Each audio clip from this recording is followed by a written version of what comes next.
IVM. There's a quick survey to fill out on ivmpodcast.com/survey. It lets us know a little bit more about who's listening to us. And you know what? We're going to do a few prizes. So, we'll do a random drawing of maybe 10 people and we'll send you all some swag.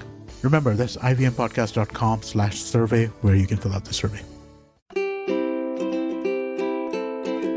Hello and welcome to the Habit Coach Podcast, the bite-sized podcast filled with quick and easy, actionable habits. Remember, great habits create that awesome life. I am Ashdin Doctor, your habit coach. And today's fun fact of the day has to do with the Industrial Revolution. Did you know that the history of time management can be traced back to the Industrial Revolution? You see, before the Industrial Revolution, we lived in an agriculture-based society. Now, when you're out farming, the need to be punctual or on time for anything does not exist. Agriculture is a slow process, and it really didn't matter if you were a few hours late to work. You just had to make sure that the seeds were planted, the land was tilled, the water was given, and all those tasks were done. Having spent most of the lockdown on my farm, I can tell you from first-hand experience, none of my farm help had any concept of time. And this, of course, drove me completely batty. However, industrial workers needed to create a very strict relationship with time. They had to work in shifts. They had to make sure no time was wasted, as it would decrease the productivity of their company. Benjamin Franklin, around this time, uttered the famous words, "Time is money." And this has become a mantra for people all over the world, especially for those evil business tycoons portrayed in so many movies where they say, "Time is money." I think it's easily one of the most overused lines. This is because time was equal to money in the Industrial Revolution. They only had 24 hours in a day to produce as much as they could using those machines. And hence, that time had to be maximized.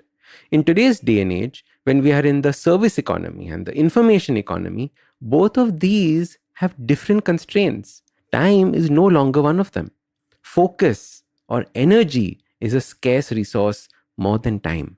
So when it comes to time management, we use outdated techniques like making lists, scheduling our days. But don't get me wrong, scheduling and planning are essential, but they are not the end. They are just the beginning. In today's day and age, when we are not just machine operators in an industrial factory, we have to use our brains. We have to think. And with that comes energy usage. Let me ask you, how many times have you felt tired and ready to head home, yet you had one more hour left to sit at your desk and work? It was not time that you ran out of, it was energy. So let's look at one of the biggest drainers of energy. And there's one word, confusion. Confusion is basically your inability to make a decision, your inability to understand priorities.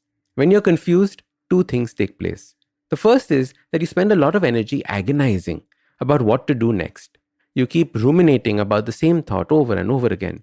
It prevents you from taking action, and hence you feel even more stressed. The second thing it does is that it cuts into your time. You waste time because you do not know what you should be doing, what you should be focusing on.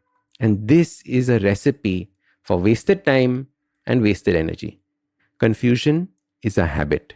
I notice so many people will refuse to look at the menu at a restaurant as they will feel confused. Oh, I never know what to order. This confusion will seep into other areas of your life as well, everywhere. Does this happen to you? Do you stay in the state of confusion because you're scared to make a mistake? As your habit coach, I want you to stop being confused, stop doubting yourself, and start living your life full of energy and free time. This happens when you take decisions quickly and act on them just as fast. Be ready to make mistakes. Be ready to learn from them. So your super simple habit starts by taking quick decisions, planning your actions, and doing them. If it is a difficult decision, I give myself a deadline by when I will decide. But once I decide, I immediately add it to my plan, which I then take into action. This habit will require a little work to become easy. However, when it does, your life will change. You will not feel rushed or out of time.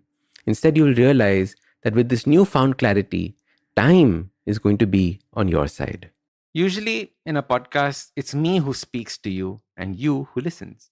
But I've been seeing your comments and it's time. It's me listening to you. Following the overwhelming success of this podcast, the good folks at IVM Podcast Network have decided to come up with a Kannada adaptation of the show. for those who prefer listening to it in that language. Do make sure you let your Kannada speaking friends know about this as well. Now, if you like this podcast, don't forget to check out other interesting podcasts on the IVM network. You can listen to us on the IVM Podcast app or ivmpodcast.com. You can also follow us on social media. We are at IVM Podcast on Twitter and Instagram. If you want to reach out to me, I am at Ashdin Doc on Twitter and Instagram. We have a brand new habit coaching online course, quizzes, videos, and a lot more on the website awesome180.com. So check it out now. Hey everybody, it's been another great week on the IVM Podcast Network. On Storytellers and Storytellers, Vineet talks to Gully Rap OG, The Evil, aka Dhaval Parab. Devil shares his journey from rapping for his friends in school to rapping with Ranveer Singh in Gully Boy.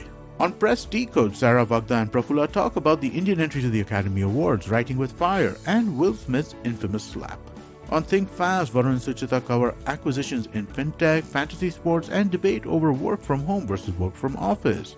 On Ek Chuski Finance, Priyanka introduces us to the interesting concept of financial makeup. And on Postcards from Nowhere, Utsav weaves a story that connects the Portuguese, banned languages, and grinding songs. Do follow us on social media. We're IVM Podcast on Twitter, Facebook, Instagram, and LinkedIn. And remember, if you're enjoying this show or any of our other shows for that matter, please do tell a friend. Also, don't forget to rate us on any of the platforms you might be listening to us on. And do check us out on YouTube. We're building a whole bunch of different channels. You can find them on ivmpodcast.com/YouTube. And we're also doing a small listener survey, which we would really appreciate your help with. It helps us kind of talk to advertisers. So you could go to ivmpodcast.com/survey. It'll just take a couple of minutes and it would be really helpful to us. We do appreciate this. And finally, we'd like to thank our sponsors this week, SBI Life Insurance and the India Water Portal. Thank you so much for making this possible. A wise man once said, traveling, it makes you speechless, then turns you into a storyteller. Well, listen to such travel stories and experiences exploring India on the Musafir Stories with us, Saif and Faiza. Catch us on the IVM website, app, or wherever you get your podcasts from.